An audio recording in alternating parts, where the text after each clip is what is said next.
Good day. Today we have Vincent and Selvan with us. Vincent is a master technician. He has worked in most German dealers, which includes Audi, BMW and Mercedes-Benz. Selvan is a qualified technician with extensive knowledge in VW, Audi, Seat and Toyota. Today we will be discussing brakes. So today we're talking about brakes as an educational video. To give you more information on brakes. So braking system is very important. We do check it on every service because it's a safety item. You get different types of brakes and you get different types of brake systems. So the common brake systems that you get is your X system, which is rear wheel drive vehicles. Your X system, your left front and your right rear, and your right front and left rear wheel works together. So if something were to happen to your brake fluid or a pipe burst on your brakes, your left front and right rear wheel won't work, your right front and left rear wheel will still work. So it's a safety device that's built into the vehicles. A lot of the front wheel drive vehicles got the black and white system, they call it, which your front wheels works together and your rear wheels works together. And the reason that we use different systems is because the weight of the vehicles. The front wheel drive vehicles got more weight in the back and the rear wheel drive vehicles more balanced. Hi, it's Selvan again. You get different type of brakes. In front you have the disc that you got here and brake pads, and those are, you have it on your front wheel drives, disc brakes in front and the rear.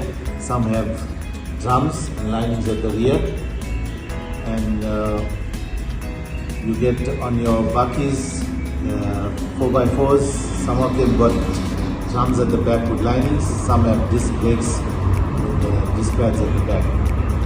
And there's another thing, brake fluids on the brakes. You need to do a brake fluid flush every 2 years.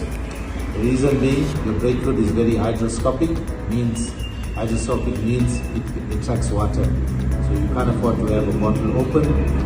Using your brake fluid bottle open, it will attract water, and water mixes with brake fluid, and you can have rust in your system and you can have no brakes. On vehicles that got drums and linings, you got a wheel cylinder in the back that's got 2 pistons.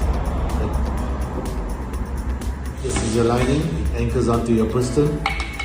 So when your brakes are depressed, your linings move out, and then when you leave your brakes, the spring tension pull it back, the return spring pull it back to the rest point. And these are your drums that's on your rear of your vehicle. There is a maximum diameter here. When it reaches that diameter, the diameter is inside here. So when it reaches that maximum diameter, this drum must be replaced. And your linings, it comes to a point where it's around 2 millimeters, it needs to be replaced. Otherwise, if it goes lower than that, it's going to go metal to metal, it will have brake failure. Okay, and then on your brake pads and your brake discs, you also here on your brake disc, if you look this side of the disc, there's a big minimum thickness of this disc, it's 22 millimeters. So if this measurement here is less than 22 millimeters, the brake disc needs to be replaced. It usually brings up a ridge, which you can see on the side when it gets to lower millimeters. So what happens, a lot of people skim the discs. If you've got a vibration in braking or whatever, that's fine, you can skim the discs, but if it's at minimum thickness, you can't skim your discs, you have to replace it. As well as your brake pads.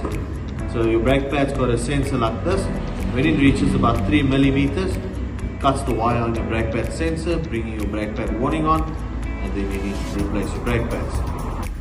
Okay, the other very important thing on your brakes is your ABS system, which is anti-skid braking.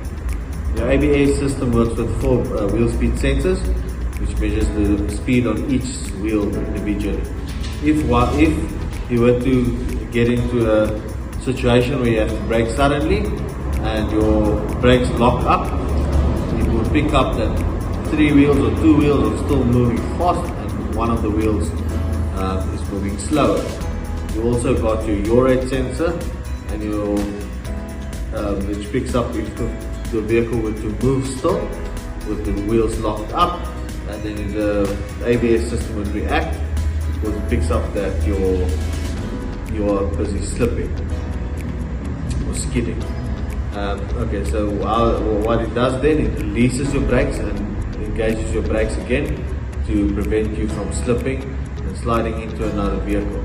That's how your ABS system works, and it's a very good system and it helps you a lot.